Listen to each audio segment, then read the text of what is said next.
Om Shanti. Good morning. साकार मुरली 11 मार्च 2023। बाबा का मीठा मीठा पत्र मीठे मीठे बच्चों के मीठे मंथन के लिए। मंथन शुरू करने से पहले आनंद के सागर शिव बाबा की आनंद भरी किरणों के नीचे बैठ जाते हैं और महसूस करते हैं मैं आनंद स्वरूप आत्मा हूं। सभी भाई बहनों को ओम शांति।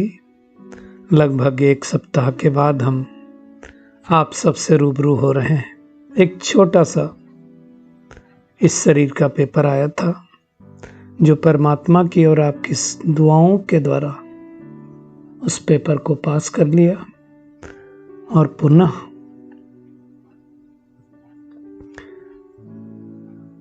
हाजिर हुआ हूं आप सबकी सेवा में।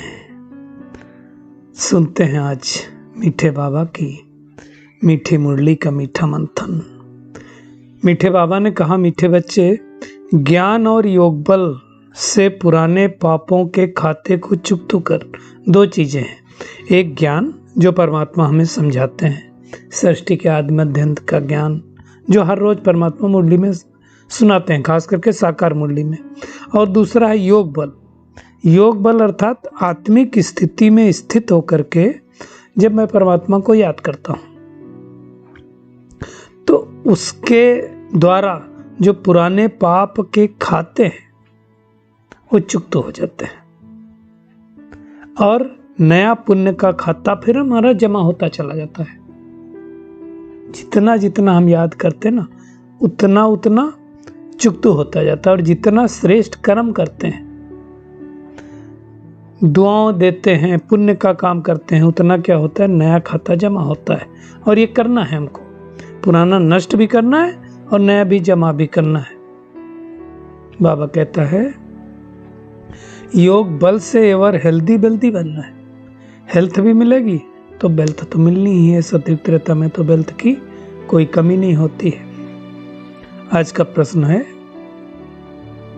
संगम युग की विशेषताएं कौन सी हैं जो सारे कल्प में नहीं हो सकती हैं? बाबा कहते हैं संगम युग पर ही 5000 वर्ष के बाद आत्मा और परमात्मा का प्यारा मंगल मिलन होता है। यह मंगल मिलन इस पुरुषोत्तम संगम युग के अलावा कभी नहीं हो सकता है और हर 5000 साल में एक ही बार होता है। यही समय है परमात्मा से आत्मा के मिलन का और परमात्मा का वर्षा लेने का। परमात्मा का वर्षा क्या है? सतयुग की बात सही, त्रेता की बात सही। परमात्मा अभी इसी समय सभी आत्माओं को ज्ञान देते हैं, सबको दुखों से लिबरेट करते हैं। अभी तो दुख सबके पास हो गया तो उस दुख से छुड़ाता है परमात्मा। इस संगम युग पर ही देवी देवता धर्म की सैपलिंग लगती है। अर्थात अब जो जो आत्माएं इस ज्ञान में चलती है, मुरली सुनती हैं, परमात्मा के बताए गए रास्ते पर चलती, तो ये क्या हो गया, उनका सैपलिंग लग रहा है और फिर सतयुग में जाकर के इनका रोपण होगा। बाबा कहते हैं इवन जो दूसरे धर्म में भी कन्वर्ट हो गए ना, वो भी निकल आते हैं।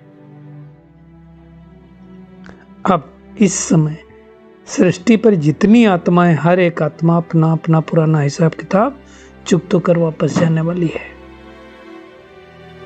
तो ऐसी विशेषता किसी युग की नहीं हो सकती। बीच में हम इतना कमाई कभी नहीं कर सकते। कमाई का समय ही अब है। इसलिए तो दुनिया में कहते हैं जब भाग्य लिखा जा रहा था तो हम लाइन में कहाँ खड़े थे? निराकार परमपिता परमात्मा शिव बाबा इस समय ब्रह्मा तन द्वारा भाग्य लिख रहा। ब्रह्मा भी कौन? जो इसी कलयुगी सृष्टि का मनुष्य था, दादा लेखराज नाम था, जिनके तन में प्रवेश किया। तो ये सब बातें परमात्मा ही समझाते हैं। परमात्मा कहो, गॉड कहो, खुदा कहो, अल्लाह कहो, अलग अलग नाम रखे हुए हैं। गॉड फादर वो तो एक ही है ना, उनका नाम ही शिव है। शिव माने कोई ये धार्मिक नाम नहीं है। शिव माने पॉइंट, शिव माने लाइट, शिव माने कल्याणकारी। ये कोई हिंदू मुस्लिम का नाम नहीं है। दुनिया में कहते हैं लोग परम पिता परमात्मा परम धाम से बच्चों को भेज देता है यहाँ पाठ बजाने के लिए, या जो आपके जितने भी धर्म स्थापक आए, प्रिसेप्टर आए, उनको पाठ बजाने के लिए भेज देता है। गॉड फादर जब हम कहते हैं ना, तो कोई लौकिक पिता का नाम नहीं आता उस समय, परलौकिक पिता याद आता है। बुद्धि हमेशा ऊपर चली जाती है, आत्मा ही परमात्मा को याद करती, बाकी शरीर तो अपने जिस्मानी फादर को याद करेगा। और उस रूहानी फादर से ही हर कोई रहम मांगता है, क्योंकि वो सबका पिता है। वो जब सारी दुनिया तमो प्रधान हो जाती ना, तब इस सृष्टि पर आता है, और एक ही बार आता है, घड़ी घड़ी नहीं आता है। अगर थोड़ा पहले भी आ जाए तो 84 का चक्र न पूरा हो, तो बाबा कहता है मैं अंत समय आता हूं जब चक्र पूरा होने वाला आता है, और आकर के सबसे पहले तो मैं तुम्हारा पिता बनता हूं, बाप बनता है, फिर टीचर बनता है, फिर सदगुरु बनता है। दुनिया में दिखाते हैं कि बाप जन्म देते हैं, तो भगवान आकर के ब्रह्मा द्वारा हमें जन्म देता है, और फिर टीचर बन करके शिक्षा देता है। टीचर क्या करते हैं? शरीर निर्वाह शिक्षा देते हैं ना। और गुरु कब किया जाता है? वानप्रस्थी में सदगति के लिए, तो सदगति भी करता है परमात्मा। तो दुनिया में ये तीन अलग अलग होते हैं, यहां तीनों एक है। सतयुग में कोई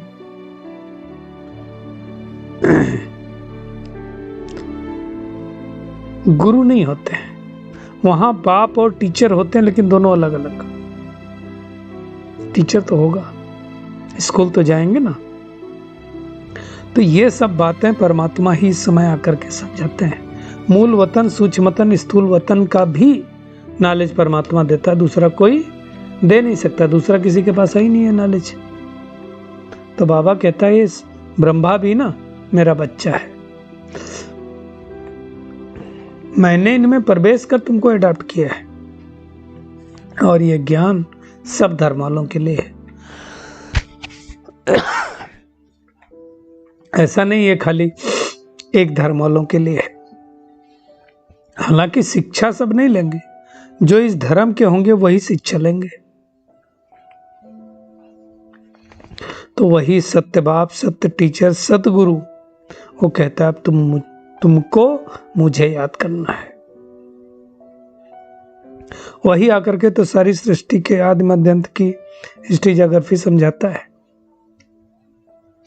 उसके द्वारा ही तो हम सुदर्शन चक्रधारी बनते हैं और फिर चक्रवर्ती राजा बनते हैं। ये नॉलेज फिर गुम हो जाती है। सतयुग त्रेता में नॉलेज नहीं रहती, द्वापर युग में भी नहीं रहती, कलयुग में भी नहीं रहती।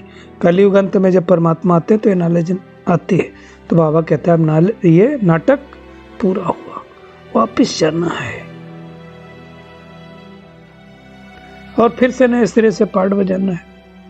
मुख्य बात है, बाबा कहता है योग पूरा होना चाहिए। योग नहीं होगा तो धारणा नहीं होगी, बुद्धि प्योर नहीं बनेगी।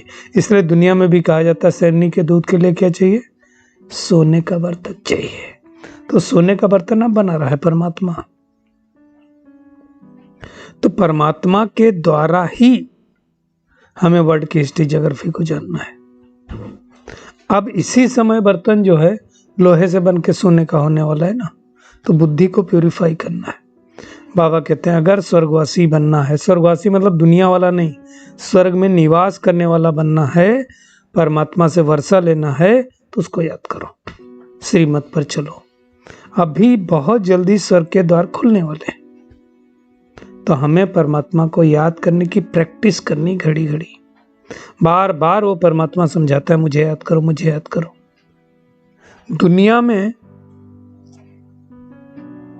ना जाने कितने गुरु गोसाई हैं, परंतु सतगुरु, सदगति देने वाला परमात्मा निराकार शिव बाबा एक ही है ना। तो सतयुग में तो एक ही धर्म था, आदि सनातन देवी देवता धर्म।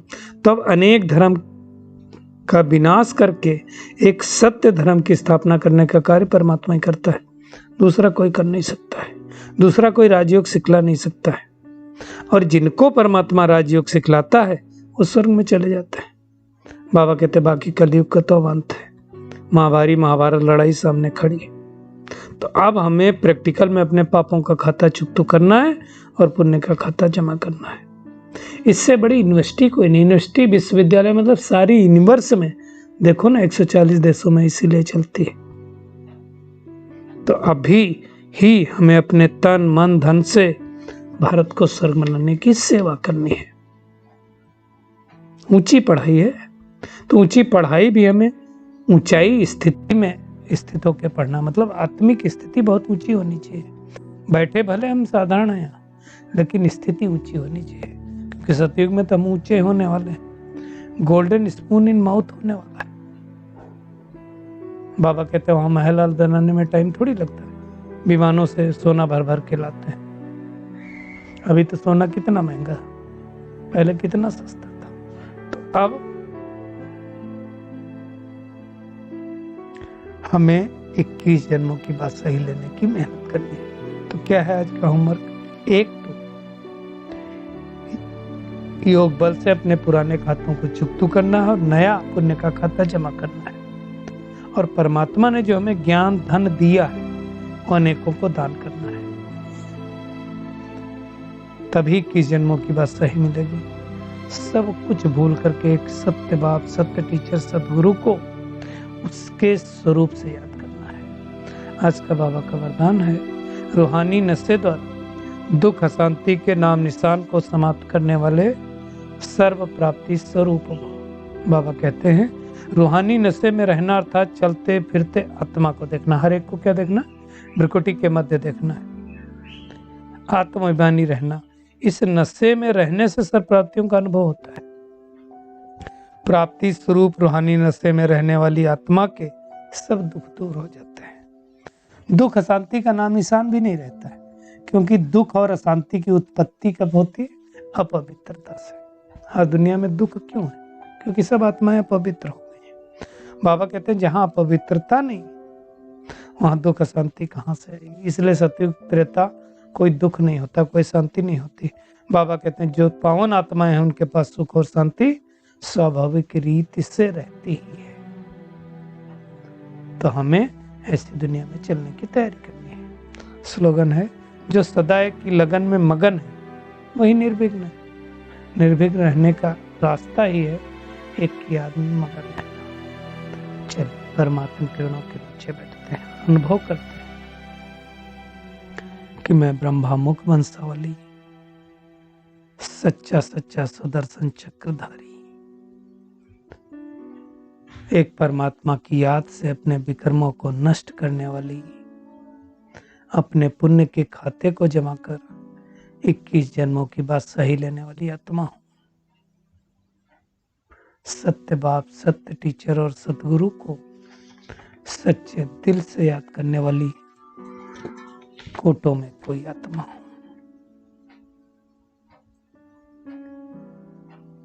रूहानी नशे द्वारा दुख शांति के नामों निशान को समाप्त करने वाली सर्व प्राप्ति स्वरूप आत्मा हूं। सदा एक बाप की लगन में मगन रहने वाली निर्विघ्न आत्मा हूं। शुक्रिया मीठे प्यारे बाप दादा, शुक्रिया आप सभी का इस मीठे मंथन के लिए। ओम शांति।